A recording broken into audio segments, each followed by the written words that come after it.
Hello everyone. We're going to be doing a charcoal version of the paper bag. So the previous video we talked about the structural issues. Now we're going to talk about kind of more form issues, and that ties into the idea of value in a drawing, light and dark. So in this little demonstration here, I'm going to map out the various zones that you need to think about in terms of value, and this is called global value. So obviously background. These are the larger value relationships on the picture plane. In this case, the paper bag we're drawing. And of course you got the top plane of the bag, right? That has a kind of a certain overall value. Now within there is local values, right? We'll talk about that later. But we're just kind of thinking about the larger relationships here, kind of simplifying it. The side of the bag is another zone, I would call it, right? You know, that plane that kind of drops vertically there. Remember, the light is coming from a certain direction. I want you to think about that. You know, got the inside of the bag, which is darker, of course. But when you light your object, you need to really kind of think about that. You know, whether it's daylight or whatever, position yourself and the object, the bag, in such a way that it's, you know, you're getting a good sense of light on it. And then you got the foreground. So you got, you know, kind of essentially 5 zones in this drawing. And so that'll hopefully allow you to think about it in a simpler way. So you got background 1, top of bag 2, side of bag 3, inside 4, and foreground 5. So each zone has a little different value relationship, right? Obviously the 4, the inside and the background, are pretty similar in this scenario. So, and 3 kind of resides in between 2 and 5. So we've done the kind of footwork in terms of mapping out the visual measurement, angle, approximation, all that. We talked about how to create. Now break that charcoal in half and just use the side of it, okay? Now you're probably looking at that and freaking out and thinking, oh, I'm ruining the drawing. Well, this drawing is going to be taking place over a long period of time. It's a push-pull process. So you got to get your hands dirty. You got to get the drawing dirty. So what I'm doing here is just lightly going to be raking a coating of charcoal over the whole thing, right? Even over the light areas, you got to manipulate. You got to lay the charcoal down. So it's just you know, you're getting going with the drawing. Don't look at it as like anything's precious, right?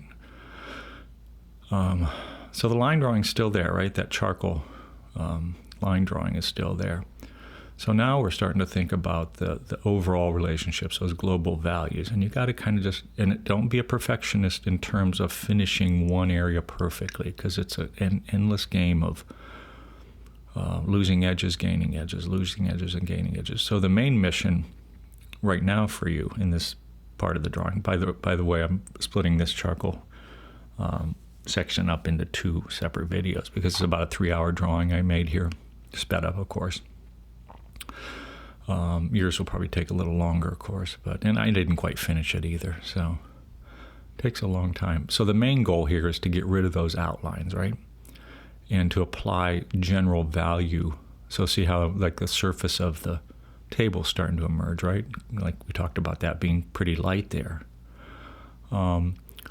Essentially you have surfaces that are reflecting light back to you or not. So when you're looking, you know, observing something, you know, in real life, there's light hitting off the surfaces, and some areas are lighter and some areas are darker based on shadow, you know, how much light's hitting it, and also, you know, the particular value or color of that surface. So essentially there's 2 types of shadow. There's something called modeling shadow and something called cast shadow. So on the foreground, we'll talk about a little bit later, there's, you'll see cast shadows being projected onto the foreground.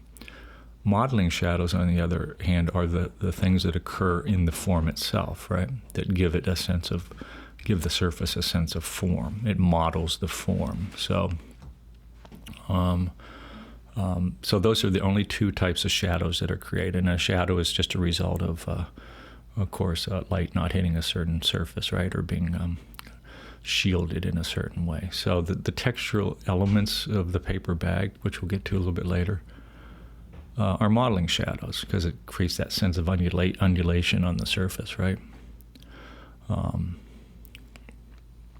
So you can kind of see I'm not being overly concerned with creating a perfect sort of kind of area, right?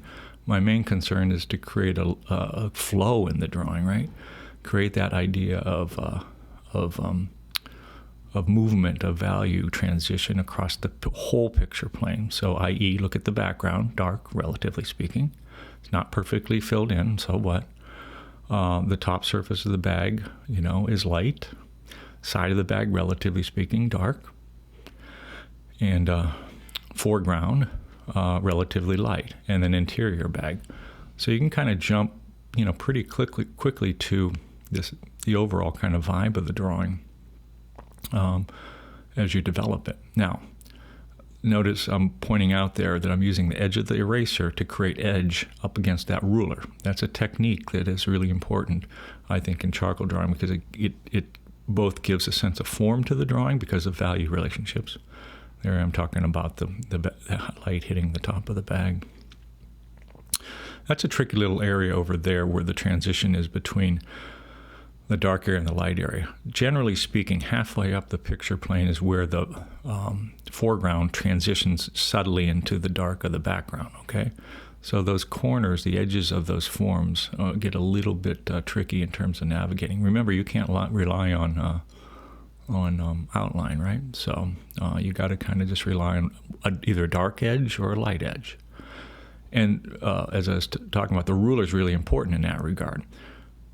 Every outline that I had now is a result of me turning it into an edge using that ruler. It's a technique. You may have to stand up, get a little leverage, but that ruler is really important because this drawing and most drawings are a result of two things: structure, which is edge, right, the skeleton of the drawing, and form, which is that value, the kind of softness, the kind of value relationships, the way the light plays across surfaces. So a really good drawing has both of those elements involved, and doesn't rely, it depends on, what the artist wants. But when you're first learning how to draw, I think it's really good to understand that a drawing is about edges and not about outline, as we talked about. So there I am kind of pushing a light against a dark, right? So you get the dark of the background. Now I'm kind of ramping it up a little bit and cutting away into the background a little bit, just expanding that edge the slightest amount. It's going to be, this whole drawing process is going to be this really subtle dance between adding light and adding dark along edge. So the edges will move a little bit, and i.e. the form will expand and contract a little bit. It's a symphony of edges, really, a really nice drawing. So I find that the ruler, the straight edge turned over, right, the metal side down, and that really flimsy ruler is really important here because it's really, I'm pointing out that people tend to kind of poke that edge out a little bit. Essentially, those two corners drop straight down from one another, okay? So don't push that outward. That's always a mistake people make, is that they'll push that bottom back corner out from the bag, right? Should have tackled that already in the perspective drawing, right? We talked about that visual measurement and angle approximation, all that stuff. So, now what happens with this drawing is the ruler kind of drags over the surface, right? So it kind of automatically blends the drawing as you go. So I blend a little bit with my finger there, you can see, but I'm not over blending. Don't rub this into oblivion, right? You want to kind of maintain some structural integrity to the drawing. So if you over blend a drawing, it gets boring looking. You got to kind of try to maintain a life to it. Now, I'm starting to work a little bit here with the local values.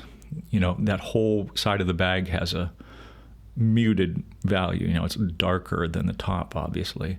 But within that side of the bag, there's like 5 different value schemes I'm working on there, right? See where the fold is? The crease that runs the length of the bag, right? There's a that's getting what's called reflected light. So that surface up underneath, right where the crease is, you can see the plane that presents itself straight on to us, the bottom plane of that side of the bag. And there's a foreshortened top plane that moves from the edge of the bag down into the crease. Notice that's a little lighter than the other plane that we see more of, right? That's because the light's coming down, hitting the tabletop, and reflecting back up underneath, and hitting that plane that's moving back into space. So even though that's in a shadow area, it's receiving light from the tabletop. We call that reflected light. So you have two types of light: directional light, hitting something in a direct way, a plane in a direct way, and then reflected light. Okay, so that plane moving in underneath the side of the bag is a result of reflected light. So here, I'm kind of just chopping away at this thing, right? I'm not obsessed with any one area. Kind of moving quickly. I'm assessing the value relationship between the top of the bag and the tabletop. It's really important that you get that tabletop a sense of light. Okay, people, you're all endlessly pushing and pulling the foreground in this drawing and the background, but not as much as the foreground. See how I'm kind of lightening up that foreground? If you don't do that, it'll seem like the bag is floating in space somewhere, okay?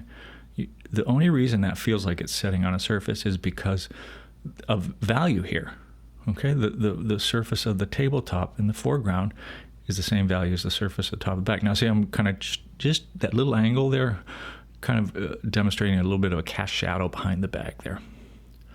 There's a slight cast shadow in the front. I mean, it's very subtle, and I'll work that later on in the drawing, but there's a little stronger cast shadow in the back. So there I'm counting out the zones, right? I've kind of documented all 5 zones as I outlined in the beginning of this video. Background, top of bag, side, inside, and foreground. So as I go here, I'm kind of whittling away at trying to kind of start to create that little bit of texture to the drawing. And what happens in the texture of the drawing, I crinkled the bag a little bit, before I, drew the skeleton version of it, the structural version of it, so that I'd have some kind of interesting relationships. Here I'm pointing out the differences between the values there on those corners. Those are tough areas right there, corners. So there's no outline really to speak of. It's kind of just these transitions between dark area and light area. And see, I'm kind of brightening that up, right? Now I'm going to come in and cut a dark against that with that soft charcoal. I haven't started yet with the charcoal pencil. I'll do that a little bit later. I'm still using that really broad piece of charcoal. And you can do that because of the straight edge, right? I can just lay a little bit down next to the straight edge and rub my finger up against the straight edge, and I get a nice line. There's that little cutout area. Notice I'm doing everything on the straight edge. I'm not doing that freehand with a curve there, right? I'm kind of chopping that little curved area into being by faceting the straight edge. You just get better edges that way, okay? If you start to freehand things, it sticks out like a sore thumb, okay? There's a language to making art. And if you change the language midstream, it undoes everything you've done in a certain way, okay? It's like writing a essay and, all of a sudden switching to a different language. It's unintelligible at that point if you can't speak the other language, right? So you want to kind of think about process and technique when you make art. And this one is about, using that straight edge to maintain structural integrity.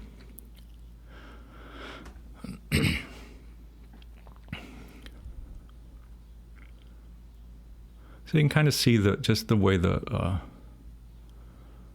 ruler is kind of just rubbing over that thing is that, I'm kind of getting this kind of smooth quality, right, just by default. What it also does is it dulls things down, too, so you got to constantly go in and kind of do some subtraction to, bring the highlights back again. So the surface, those little crinkles, are a result of folds and whatever, a result of light hitting one area and shadow shadows being kind of cast in another area. So a fold or a wrinkle on one side of the wrinkle will be a shadow, and on the other side of the wrinkle will be a highlight, and then you have a medium tone juxtaposed against that, that highlight and that shadow. That creates the undulation. Okay, think of it as a little valley, in a landscape. And we'll talk a little bit more about that later. So I'm doing everything kind of with the straight edge, the eraser. That dark thing is the eraser, right? It's gotten so much charcoal on it that, but it still works, You just push hard, that's all. That's why, I had you guys get some good paper, right? The second part of this video, you probably won't see it, but I noticed some areas on the paper started breaking down a little bit. So it's a pretty, you got to work really vigorously. You got to put a lot of elbow grease into this. You can kind of sense that in the way I'm, pushing down on that ruler. There's a technique, as I said. Everything involves a technique. So there's some linear elements there, but, that line kind of at the bottom between the side of the bag and the tabletop, that's not an outline. That's a thin cast shadow, okay? So be mindful of that. That's a difficult thing to navigate. See how it's like it fades away in some areas and darker in other areas, so it's not a solid kind of line. That kind of engenders the notion of it being a cast shadow. There's a form writing over top of another form, i.e. the bag on the table. So here I'm kind of just shifting and moving and tilting the edges a little bit to start to get a little bit of sense of, so you go from the general to the more specific, right? So I'm starting to get a little bit more sense of the kind of undulation of that edge along there, right? It moves up and down and up and down and up and down in a kind of very subtle way, because it's not a piece of wood, it's not a cement block, it's not something rigid, it's paper, right? So it has a kind of vulnerability in terms of its, the kind of material sensibility, right? So it's not perfect in that regard. So what I'm doing here is I'm ready to kind of redraw it now, okay? So I'm going to come in with a pencil. Now remember, I had you get that pencil eraser and a charcoal pencil too as well. So I'm kind of introducing a couple new little elements here. It's kind of time for a kind of reassessment of things. So scribbling is nice. We'll talk more about that. As we get more into graphite drawing, but we do it in charcoal too as well. It's both. It's good in both. In the next drawing, we'll do a shoe. So I do a lot of scribbling in that. What it does is it creates an energy in the drawing, right? Those parallel hatches, those little scribbles, start to create a sense of life in the drawing, right? It was getting a little boring for my taste. So I've kind of laid some material down, some more charcoal. Started going with the pencil, the finer, not for detail's sake, but just to kind of create some energy in the drawing, right? This is a very traditional technique in terms of these hatching lines that I'm making. And I'm doing it obviously with the eraser, right? So it's like it almost kind of reads as pastel, right? Like I'm using white chalk or something. That's the beauty of this technique of kind of getting this neutral ground, this neutral value, and then adding to it by subtracting, right? I didn't mention that. This process is both addition and subtraction. Okay, it's not all addition. We get into graphite, we'll do kind of processes that are very accumulative, mainly all addition. Charcoal, though, on the other hand, is really nice because you can do a subtractive technique. So by subtracting, right, with that eraser, I'm just literally pulling material off the paper. I'm by default adding, right? I'm adding a light area, right, a value, right? So subtraction and addition is a very important principle in terms of art, generally speaking. This is why I like charcoal, because it's almost sculptural in that way. It's almost like I'm carving into the drawing using that straight edge with the eraser. So now the marks I'm making, I'm using both the broad eraser and the pencil eraser to create energy in the drawing. Look how kind of chaotic it is all of a sudden, right? There's a lot of kind of energy flying around. That's good, right? That's good. So, really nice drawing is a result of order and chaos. You get too orderly with something, it gets boring. Get too chaotic with something, it's unreadable. has no sense of structure or form. So both are very important in a drawing. So I felt, I'd done what I needed to do in terms of the global value relationships and kind of zoning it out in terms of those 5 zones. And then I needed to kind of mess things up a little bit, right? I need to get some energy back into it again, i.e. adding the material and, starting to go in with these kind of mark-making techniques. And as you can see, it does add life to it, right? Now I'm starting to kind of look a little more carefully at the various shapes that are inside of the zones, right? The kind of the local value relationships. And so you'll notice when you look at when you crinkle paper, it kind of triangulates. There's these kind of little triangular shapes that start to emerge. So again, each one of those has an edge for the most part, and a geometry to it, right? So I'm not getting rid of that ruler, right? That ruler is really important. So even the crinkles and the folds, I'm using that straight edge to kind of document those, okay? As well as the edges of the paper bag itself, like right there. So there's a little triangular form in that paper bag that I'm trying to document. Now, you're not going to do it correct the first time, neither do I. But what happens is over time, you work these little kind of nuanced local values, and they go away, and then they come back, and then they go away, and then they come back. And all of a sudden, it looks like they're part of the bag. Be very mindful and careful when you start to do the wrinkles and crinkles, because I've seen it endlessly. It'll look like it's just marks on a piece of paper. It won't look like it's part of the surface of the bag. And so you got to nuance it. You got to develop those crinkles really slowly. So if you can kind of look at this video now, it's starting to kind of get that bumpy quality to the top of the bag. All the while, I'm not losing the global relationships, right? It tends to happen. People kind of lose sight of that the bag needs to be bright as the foreground. So they start playing around with the wrinkles and crinkles on the top of the bag, and they get too dark with them. Okay, everything on the top of the bag is a really kind of light value, right? Not as nearly as dark as the side of the bag or the interior of the bag. So you got to, as you develop local value relationships, you got to be mindful of the fact that that housed within that local zone is an overall value that still needs to be have a relationship to all the other 5 zones in the drawing, right? That gets real tricky. So this is the nature of revelation of form, right? Surface, all that sort of stuff. It's hard enough to do a line drawing, right? Like we did in terms of the visual measurement and angle approximation, all that of this object. Add on to that, put the flesh on the bones. It gets even more difficult, right? In terms of value relationships. So there's a certain kind of quality to the paper bag. It has this structural integrity, but it's like, it's vulnerable in a certain way. So there's kind of collapsibility to it as well, yet a rigid quality. That's why it's kind of an interesting object to draw. So you want the drawing to kind of evoke that, right? You want it to kind of have that quality inherent in the bag itself. It's an implied kind of energy that you kind of have to deal with.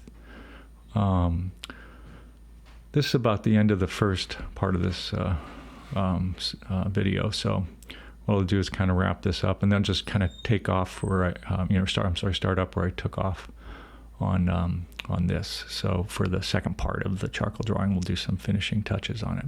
So thanks, I appreciate it, and watch the next one.